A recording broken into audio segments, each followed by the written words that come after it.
And we have Ann Morrison, our scientist here, and then at the bottom of the hour, Professor McCanney. And you have alerts on your blog, Twiland, Twiland, which is on our associates page. I tell people it's required reading. You want to sign up for a small fee to get this amazing blog, which you put together every week. And it covers information that the regular news media doesn't focus on or expand. You have a few alerts over in Twiland on the link there. What are they? Well, this one for the Caribbean Sea volcano may spawn a tsunami. This is a very important one, and I don't make this alert lightly. No, there's nothing from NOAA or from the tsunami centers that says that there's going to be a tsunami, but we did have a magnitude 6.4 earthquake near Barbados last week. And since then, the seamount, now a seamount is an undersea volcano, and the seamount is called Kikumjeni, and it is close to, it's in the UK part of the, it's in the, the UK part of the Caribbean Sea. Anyway, the alert level has been raised from yellow to orange, and it is looking like it's going to erupt. Now, ships in the area, they've already gone out and looked at the Caribbean Sea around this seamount, around Kikumjeni, something like that term, and they're being warned that the buoyancy of the water is increased, and that's because of VOG, which is volcanic organic gases, and so those are dissolved in the water. And what happens is then the buoyancy of the water increases, which makes shipping, which means if you're out on a boat, your boat is held higher in the water than it would be normally. And when that happens, then if you get a swell, you can be knocked over. And, of course, this is in the Bermuda Triangle. This is the part of the Caribbean Sea which is known as the Bermuda Triangle. And so we've already know that there's been tsunamis in the Caribbean Sea. There was one in 1867, which killed 30 people in the U.S. Virgin Islands, and then there was one in 1918 that killed 140 people in western Puerto Rico. And the Caribbean is a region of very complex plate tectonic boundaries. And so that could be the mechanism for earthquakes to trigger a large tsunami. I think that your people might be interested in what I've got up there on twiland.info. I've got some charts and some graphs. And like I said, the authorities have not issued a tsunami alert, but they say it's a possibility. So right. They want to reassure the people that it's business as usual. But we could see a tsunami into the Gulf of Mexico and up the eastern coast of the United States. Now, you have another alert about the I-10 in California. What's the story there? Well, that is very, very interesting. We have known that the flooding was going to have economic ramifications. And right. Sure enough, that's what happened. What happened was that we have a very active, a very warm El Nino. Now, they call that an active El Nino. But what it means is that the water from the equator in the Pacific side of the United States, that is down through, Ecuador and the top part of Brazil, the water on the Pacific side is very warm. In fact, if you look at the Navy map, and I'm going to post that probably tomorrow, the Navy map, you can read that the temperature is like 85 degrees Fahrenheit. I mean, this is tremendously hot ocean water. I mean, can you imagine the ocean being 85 degrees Fahrenheit? But that's right. what they're measuring. And that's why they're calling it a very strong El Nino. It isn't that it's moving so fast, it's just that it's very hot. Yeah, and it's probably my guess is it's probably being heated from the bottom, not the top, like when you boil water on your stove. So Well, it's not. hard to say. The water comes from the Indian Ocean, and they've had trouble getting the monsoons going this year over in the Indian Ocean. And so the water is hot. It hasn't been cooled down by rain. Right. Well, the other thing is we don't have the northern jet stream, so you're not moving the weather systems along properly, so they sit stationary over areas like Georgia, which causes major flooding over there, Tbilisi, etc. So you have also the other news items we want to talk about before we bring on Professor McCanney. Let's open up some of these biosecurity and other things like Ebola, etc. What's going on in the other news items, Ann? Well, I just wanted to say that the flooding that occurred over California and Arizona and up into Texas and Oklahoma, remember that flooding that occurred there was tremendous. I mean, it was way out of spec. I mean, the roads weren't made to handle that much water, and especially Highway 10. And Highway 10, Interstate 10, carries a lot of commodity from the Port of L.A. into the Midwest and to the East Coast. Right. And they truck a lot of that stuff. Well, what happened was the DOT specs say that they have to build bridges that are 2% above the normal level. Well, these are arroyos, so the normal level is zero, essentially. But they measure it, and maybe they say, well, it could be 85% full, and then they build the bridge to handle it at 2% above that. Well, this storm that came through there was like 2,000% of the normal, and so it just washed out the bridge.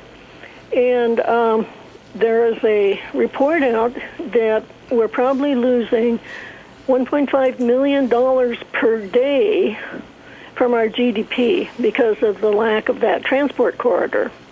And they've tried to detour up onto Interstate 40 and down onto Interstate 8, but those roads were not made to the same specification as Interstate 10, and so they're not capable of carrying those heavy loads.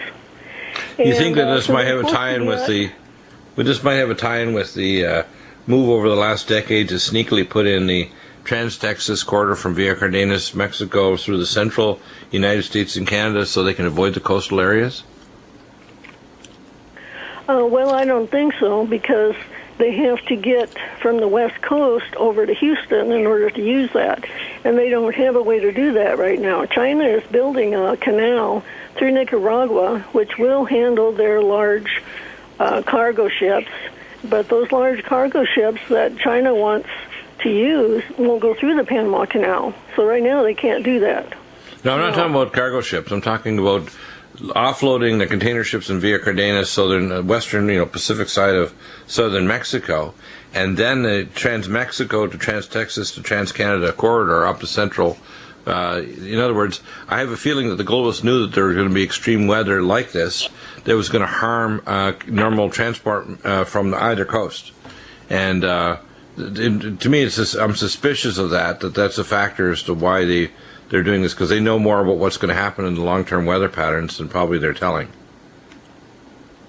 Well, what they're going to do is they're supposed to get one lane in both directions up and running today, and then in 3 months they're supposed to have I-10 operational, 2 lanes in both directions again.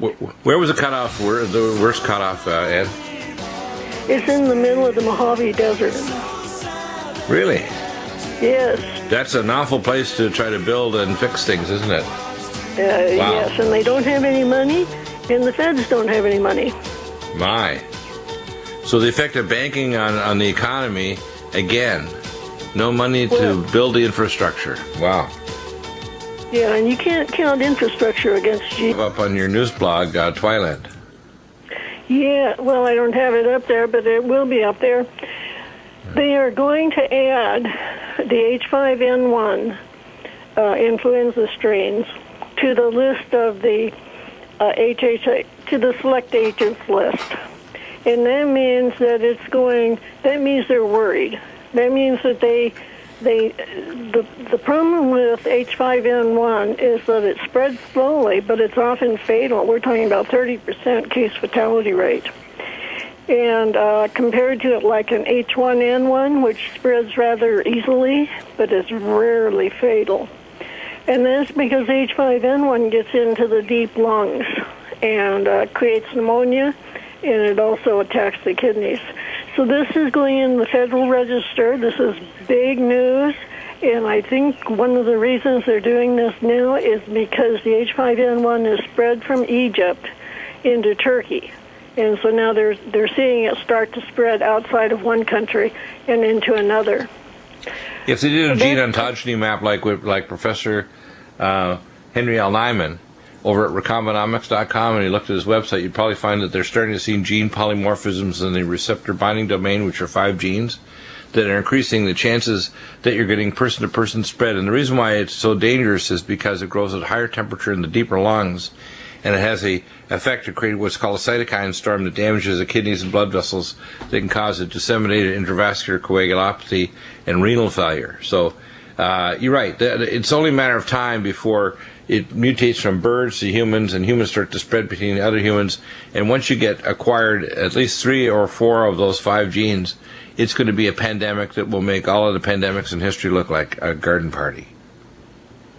Right. So they're adding it to the Federal Register. There's a comment period. I think it's 30 or 90 days. And I think it's a good thing that they finally did that. Now, this does not include, I don't think, the H5N2, although they do say that the H5N2 and the H5N8 are both based on the H5N1. But so far they haven't killed any people. Yeah, the only H5N1, but the H5N1 does kill people. There's also in the Middle East, there's H9N2, which does affect human beings, but it's not as vicious as the H5N1. Right. Well, it's only in China so far, and yeah. Okay, so that is good news, except that it's bad news because that means it's getting more serious. Right. What about solar and seismic activity around the world? What's going on there? Okay. Well, we talked about the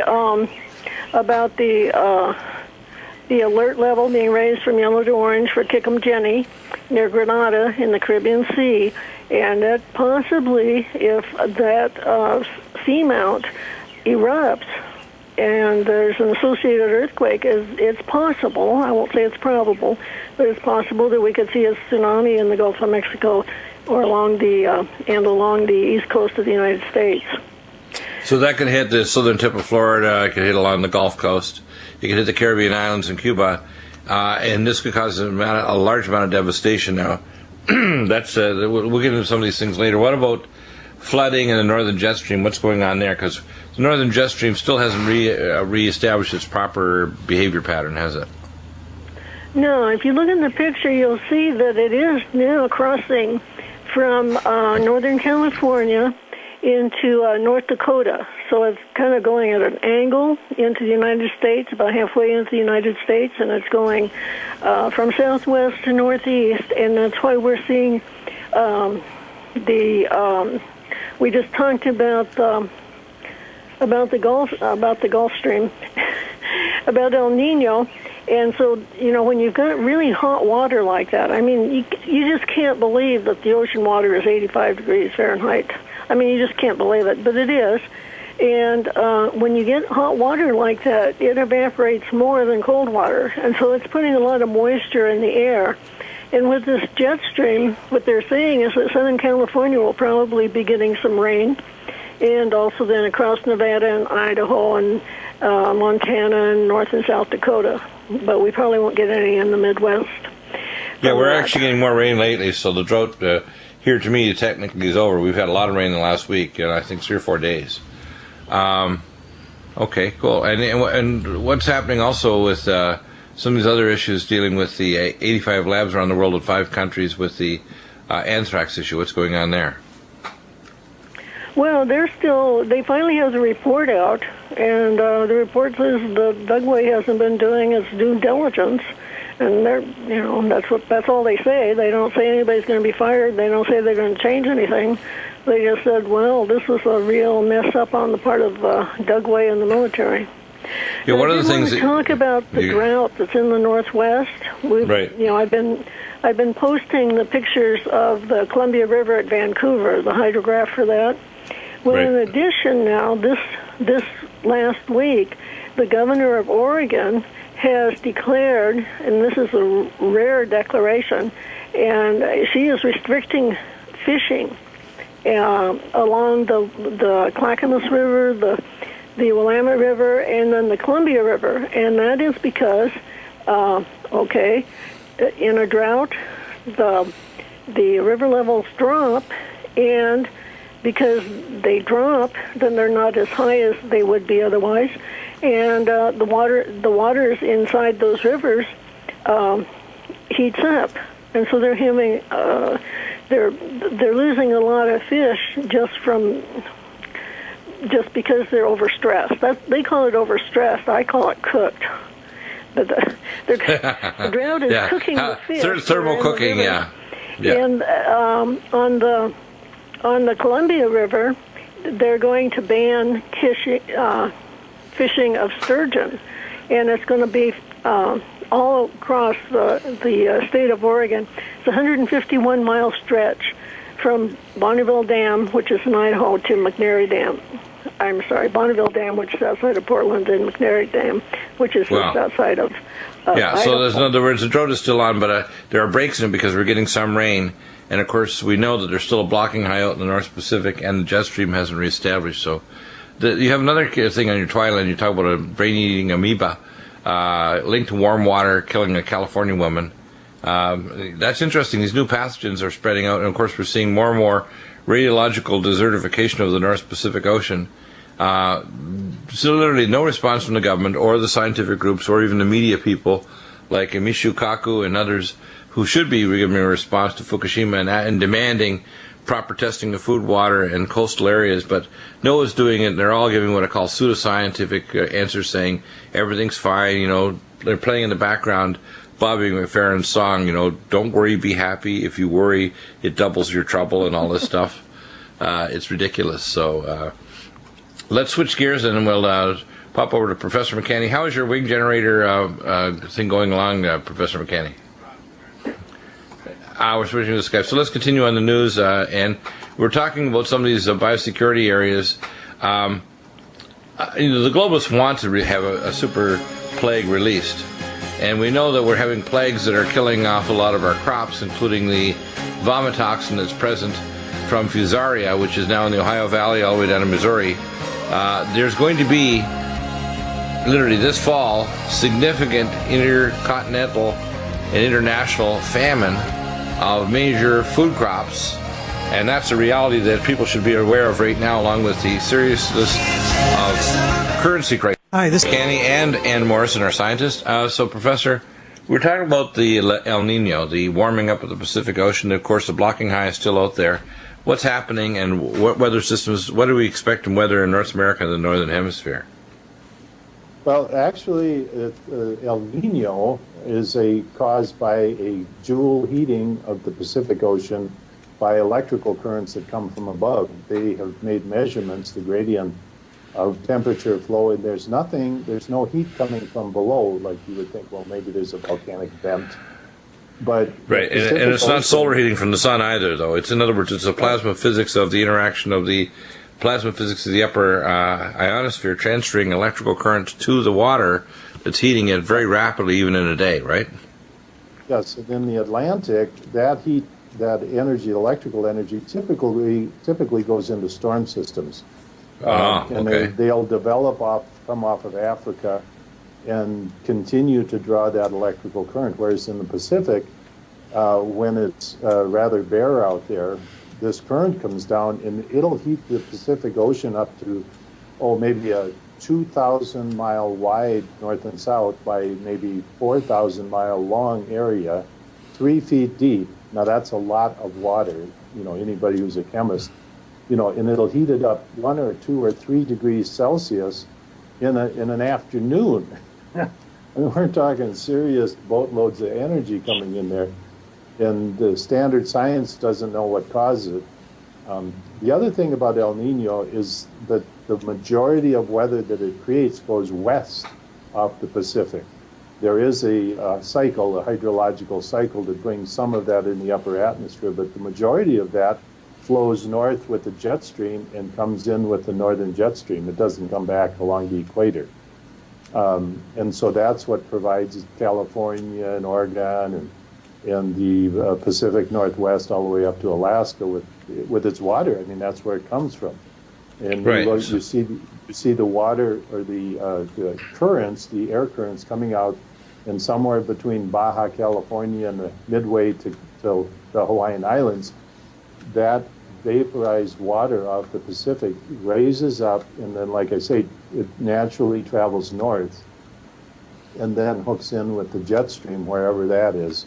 And depending on what kind of cyclonic movement of air is going on up by Alaska or by the Bering Sea or all the way down to the west coast, then that moves in. And that's what they've been blocking in California for the last couple of years. You could see just a wall. And let's speculate why they're blocking it. We can say they're blocking from Fukushima, but are they blocking it because they want to create a genocide of the western United States and basically drought us out? So, as the governor said about a month and a half ago, California can only support, if the drought continues, 500,000 Californians. And we got 39.8 million people here. That tells you right there. And I mean, it's the fifth largest economy in the world if it were an independent country. So whoever wants California, I don't know. The one thing I'm seeing come into the equation more and more here, and it's been rather subtle, I should have picked up on this a long time ago when Clinton went over to China, was that the bankers were moving their operation to China. The Bank of Shanghai, which is really a branch of the Bank of London, which is Rothschild. And now they just took over a big patch of Ecuador rainforest to restructure a bill, not even to pay the bill, but to restructure it. And you're starting to see China wield tremendous financial power. The changing of the currency is going through China. This is all Rothschild banking at its best. The shell game, the international shell game, but it's bringing down the U.S., and that was their main goal all along. They couldn't have a powerful nation like the U.S. They just didn't plan on people like Putin and Iran and Venezuela and Cuba and Bolivia and about a dozen other countries bolting from their banking system. So anyway, and that includes China. So it's getting interesting out there. China actually created its own banking SWIFT system, opened it up a week ago Monday. So anyway, it's hard to tell what's really going on out there. China is playing they are high-stakes gamblers. Yeah. And their stock market dropped 35% in the last month and a half. So China is playing a very high-stakes game. Their military game is one that's going to lose. Their economic game is basically, here's what's going to happen in China. They're going to wake up in a few months with a lot of billionaires losing hundreds of billions of dollars, but they're going to find out that they're, quote, going to be more flush to buy more things and invade more economies, but they're not going to be in control of their centrally controlled economy anymore. The so-called communist PLA that runs their central controlled economy will be controlled by the Rockefellers, Rothschilds, and this new world currency they probably could foist on us as early as October. I've heard rumors that by October they're going to come a deal between the BRICS nations and the Rothschild banks, because really they're all just two different teams in the same ownership. And once they come together, what's going on in Greece could actually play into their hand. Sure, it is. It's going to very few things really play out of their hand. Exactly, they have all the cards on the table, and they play multi-layer or call like Star Trek. Multi-layer chess, like Spock, when it has three different chessboards, space chess. Right, exactly. But back to the weather, predicting the weather is difficult, especially when there's so much manipulation going on. And what do you think of all these things in the weather and what you're posting on your blog, Twyland? Because what I see happening is we're going to have with fusarium and the extremely wet and dry and we're going to have food shortages worldwide starting this fall. We're having economic chaos, which means bankers can only write off their debt if they devalue the currencies, which is why we started our carrot bars business. we can see the globalists basically want to get rid of physical money and put it as biometric divots in their supercomputers. So Janet Yellen just announced they want to raise the interest rate on interbank loans overnight, and the Fed Reserve. They can only do that if they get rid of physical cash. The climate thing ties directly into this. What do you see happening, say, in the climate in North America and the Northern Hemisphere with your science and what Professor McKenney just mentioned? Well, I'm looking at the jet stream, the northern jet stream at the moment, and I see it coming into Northern California and heading up in a diagonal direction to Montana, North Dakota, South Dakota, and then into Canada. So I think that's where the rain is going to be going. That's where it's going to be, that's where all that water vapor that's coming off at El Nino will be going, because it'll follow the jet stream. So I don't see, I think that we're going to have more flooding in Southern California. That's going to, they've already made a prediction that GDP could drop by 10% if they don't fix Highway Interstate 10 in the middle of Southern California. It's, it was a bridge over an arroyo, and the Department of Transportation just asked them to build it. The specification is 2% above what they think the regular depth would be. Well, it's an arroyo, so it's normally dry. And so they guesstimated on what the arroyo would hold by the size of it, and then they added 2%. Well, we had a 2,000% flood, and it just right. Well, that's what it's like in the Middle East. If you have these, you can see them from satellite, where there's an area that could be like an arroyo or a river when you have a massive flood, like out in Sahara or somewhere in the Middle East in Egypt. But they don't realize when these floods happened, it's not a 2% increase, it's like 2,000. So if you don't build it high enough, the bridge is torn right out. Well, and that's what happened in this case. This is, we're having 200-year floods every 5 years. That's a good one. The insurance is built on having 200-year floods every 200 years. The insurance is way undervalued. Well, the problem is, you have people with sharp pencils, and they're insurance agents and not scientists looking at a change in the patterns. The patterns that we had in the past are no longer apply.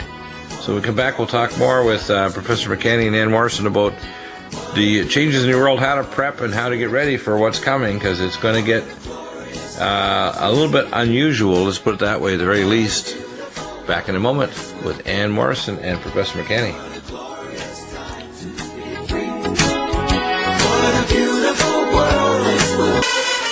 Professor McKenney, we have an updated link to your wing generator project. If they go to the next to the top on our announcements and associates, you'll see that generation of wing generator world energy project, and you've got some new information there, a new picture, and you're going to be soon posting a video. Can you talk about this for a minute? Because we want to get this wing generator for our community here in California. We know that this is also going to allow you to pump water, let's say primary water, if you dig down, say, 1,400 or 1,200 feet. We know that a solution to a lot of the problems is to use wing generator, which won't generate electro pollution, won't kill birds, won't generate a lot of noise pollution as well. And these actually look pretty. I mean, it looks beautiful, actually, when this thing is swinging around the wind there and actually rotating on the base. It looks like a very elegant energy generator is what it does.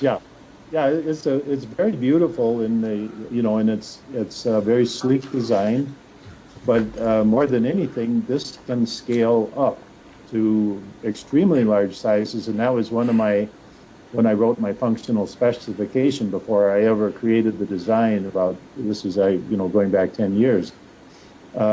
I said one of the things this has to do is scale up to very large sizes, so we can replace nuclear and coal. Like aircraft aluminum or carbon fiber shafts and things like that. Like carbon fiber would be ideal to scale it up to 1,000 feet or something. Yeah, and you're talking something that's going to last 100 or 200 years here. This is something that's going to provide, once the infrastructure is built, etc., this is going to provide free power just from the wind for 100 years. Right. So, this is really a well-designed system. And if you go through the history of wind, of which I'm an expert, There's nothing like this that's ever been created in the history of man. And this is the design that will carry us for 1,000 years into the future. Right. So I'm very excited. The big interest here, there's good interest in the fundraiser for the Wing project right here at the fundraiser. But the number of people I have met in all varieties of industries, the food industry, the people who are working in eco-villages or in growing large-scale food production in greenhouses, just name it. Because this doesn't only generate electricity, it can pump water, it can create pressure. So you can run a reverse osmosis desalinization plant strictly off the wind. And that's one of the big expenses of desalinization are the electric pumps. Now you can do it simply with the wind, and the only cost is the filters, and those are cleanable. So now you have, the number of doors this is opening up, compressed air vehicles where you never convert it to electricity, the 95% efficiency return on energy produced, there are so many advantages to this, and yeah, it's a very beautiful design. It's something that would be pleasing. I have had people say this looks like Pebble Beach, the picture on the new picture I put on there. So I could imagine now you have a drought in California. Right. Pebble Beach could run their water pumps. They could desalinate the ocean water, and they could run all of their vehicles, their golf carts. A place like that could have completely free operation. And just imagine all the expense they have because of all of that overhead. This can provide them with basically.